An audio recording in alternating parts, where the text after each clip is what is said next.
السلام علیکم بیٹا، chapter number 7 آپ کے سلیبس میں شارٹ سلیبس میں انکلوڈ نہیں ہے۔ چیپٹر نمبر 8 اور lecture number 15 lecture number 15 start ہوتا ہے، اور اس لیکچر میں آپ کو سب سے پہلے جو سوال پڑھایا جائے گا 8ویں چیپٹر کا، وہ ہے ابن خلدون نے قومیت کی کیا تعریف کی تھی۔ ابن خلدون نے قومیت کی کیا تعریف کی تھی۔ ابن خلدون نے قومیت کو عصبیت کا نام دیا۔ ابن خلدون نے قومیت کو عصبیت کا نام دیا۔ عصبیت کا نام دیا تھا ابن خلدون نے قومیت کو، اور کہا کہ یہ جذبہ انسان کی اجتماعی زندگی اور انسانی گروہوں کی تناسلی اور ترقی کی بنیاد ہے۔ ابن خلدون نے جذبہ قومیت کو عصبیت کا نام دیا تھا اور کہا تھا کہ یہ جذبہ انسان کی اجتماعی زندگی اور انسانی گروہوں کی تناسلی اور ترقی کی بنیاد ہے۔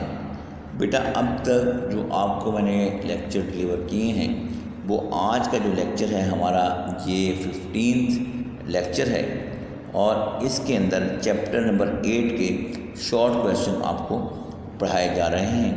پہلا شارٹ کویشچن اور دوسرا شارٹ کویشچن آپ کی اسکرین پر موجود ہے، وہ آپ دیکھ رہے ہیں۔ ابن خلدون کے بارے میں کئی دفعہ پیپر میں آ چکا ہے، یہ ڈیفینیشن ہے، اس کو آپ انورٹڈ کاماز میں لکھ دیں گے۔ کئی دفعہ پیپر میں آیا ہے، اس لیے آپ نے اس کو مس نہیں کرنا۔ 3 نمبر کا شارٹ کویشچن آپ کے پاس پیپر میں آتا ہے۔ آپ نے 8 شارٹ کویشچن کرنے ہوتے ہیں، آپ کو 11 شارٹ کویشچن دیے ہوتے ہیں، ان میں سے آپ نے 8 شارٹ کویشچن اٹیمپٹ کرنے ہوتے ہیں۔ اس کے بعد دوسرا سوال لاسکی، یہ سوال بھی کئی مرتبہ پیپر میں آ چکا ہے۔ شارٹ کویشچن ہے، آپ دیکھیے، صرف 1 لائن کی ڈیفینیشن ہے۔ لاسکی نے قومیت کی کیا تعریف کی؟ یہ خاص نوعیت کا احساس اتحاد ہے جو ان لوگوں کو جو اس احساس میں شریک ہوں باقی انسانوں سے ممیز کر دیتا ہے، یعنی ممتاز کر دیتا ہے، ان کو ان سے پرومیننٹ کر دیتا ہے۔ جو لوگ اس احساس میں شریک ہوتے ہیں ان کو یہ باقی لوگوں سے آگے بڑھا دیتا ہے۔ جی بیٹا، یہ تو 2 سوال اس پیج پر تھے۔ اس کے بعد ہم نے اگلے پیج پر جانا ہے۔ اگلے پیج پر جائیں گے اور اگلے پیج کو آپ ذرا دیکھ لیں گے۔ اگلے پیج پہ جا رہا ہوں میں۔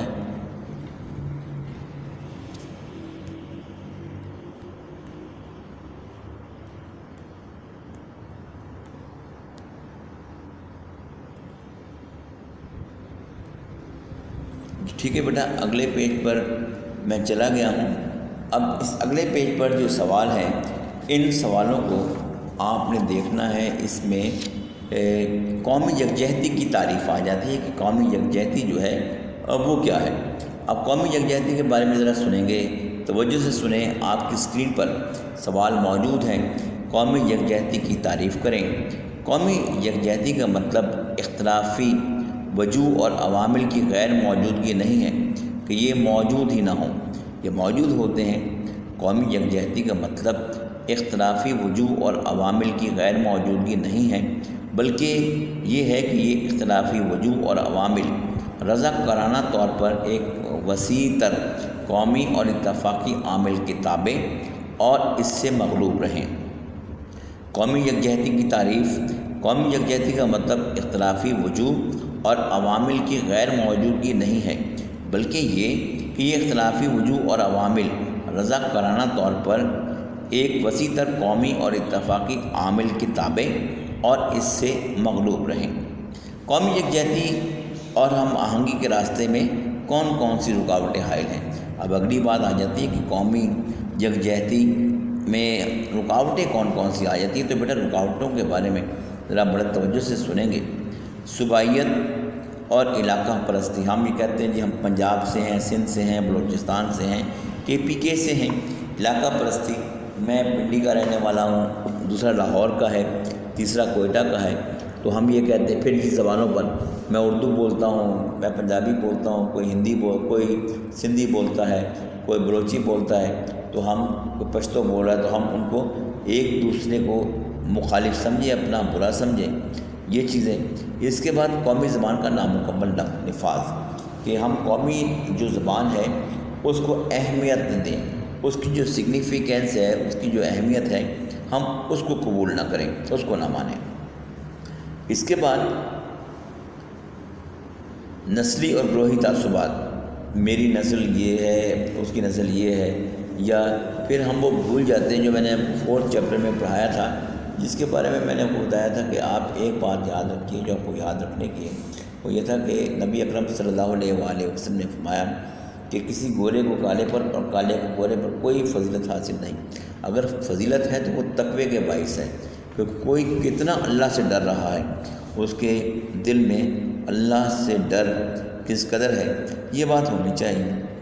اس کے بعد جو ہے غربت، بیٹا ایک چیز غربت بھی ہے، یہ بھی میں نے آپ کو چیپٹر 6 میں بھی میں نے بتایا، چیپٹر 5 میں پرٹیکولرلی میں نے بتایا تھا، جس میں عمر فاروق رضی اللہ تعالیٰ عنہ کے بارے میں نے پڑھایا کہ غربت بھی بہت سی جو برائیاں ہیں ان کو جنم دیتی ہے، اور برائیوں کی اس کو ماں کہا جاتا ہے، کہ غربت کی وجہ سے بھی انسان جو ہے بہت سے مسائل میں گھر جاتا ہے۔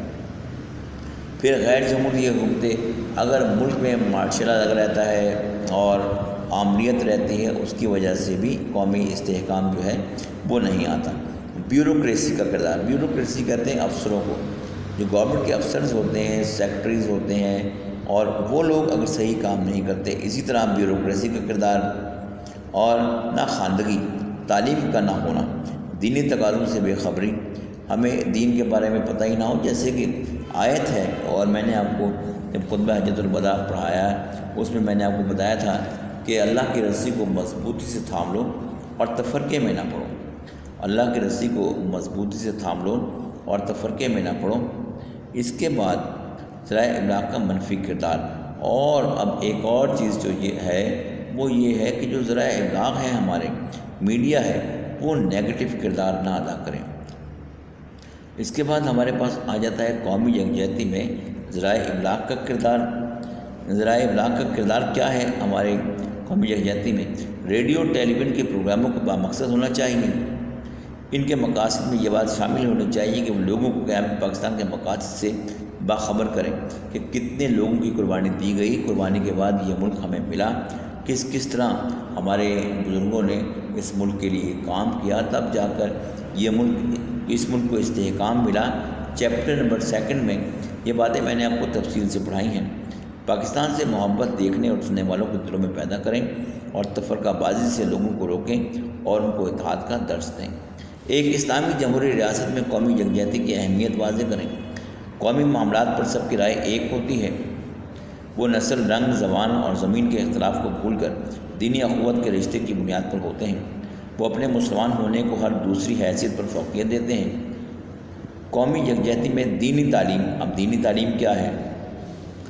تم سب مل کر اللہ کی رسی کو مضبوطی سے تھام لو اور آپس میں تفرقہ پیدا نہ کرو، اور اللہ کا احسان اپنے اوپر یاد کرو جب تم میں بیر تھا، بیر کا مطلب دشمن تھے، جب تم ایک دوسرے کے دشمن تھے اس نے تمہارے دلوں کو جوڑ دیا اور اس کے فضل سے تم آپس میں بھائی بھائی بن گئے۔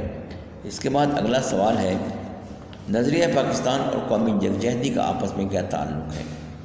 نظریہ پاکستان بر صغیر جنوبی ایشیا کے حالات کے مطابق نفاذ اسلام کے عملی پروگرام کا نام ہے، اور یہ بتاتا ہے کہ ہم سب ایک ہیں، پاکستان ہی سے ہم قائم ہیں، پھل پھول رہے ہیں۔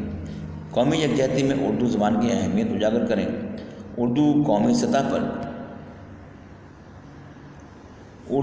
سطح پر مختلف علاقوں کے لوگوں کے درمیان رابطے کی زبان ہے، اسے ملک کے ہر حصے میں بولا اور سمجھا جاتا ہے۔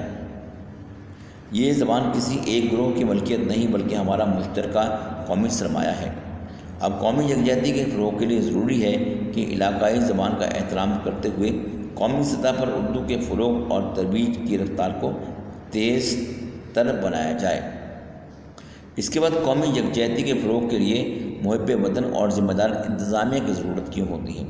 تمام افسر جذبہ خدمت کے تحت کام کریں، وہ خود کو عوام کا حاکم سمجھنے کے بجائے خادم سمجھیں اور ملک اور عوام کی ترقی کے لیے ایک ہو کر کام کریں۔ یہ بیٹا چیپٹر نمبر 8 اور اس کے شارٹ کویسچن جو ہیں وہ میں نے آپ کے سامنے پیش کر دیے۔ ہمارا لیکچر نمبر ہے یہ 15، اور بیٹا یہ جتنے بھی میں نے آپ کو شارٹ کویسچن پڑھائے ہیں، اگر آپ انہی کو جوڑ دیتے ہیں، ایڈ کر دیتے ہیں، تو یہ ہمارا لانگ کویسچن بن جاتا ہے۔ اگر آپ کے پاس قومی یکجہتی کے بارے میں لانگ کویسچن آ جاتا ہے تو بیٹے آپ انہی تمام سوالوں کو جوڑتے ہیں اور آپ جو ہے وہ اس کا لانگ کویسچن بنا دیتے ہیں۔ اس طرح بیٹے ہمارے 15 لیکچر ہو گئے، 15 لیکچر تھا جس میں چیپٹر نمبر 8 کو میں نے مکمل آپ کو سمجھا دیا ہے۔ یہ اب آپ پر ہے کہ آپ اس کو کس طرح سے تیار کرتے ہیں، کس طرح اس کو بناتے ہیں۔ اب اگلا لیکچر انشاءاللہ اس کے بعد ہوگا لیکچر نمبر 16۔ تب تک کے لیے اجازت دیجیے، اللہ حافظ۔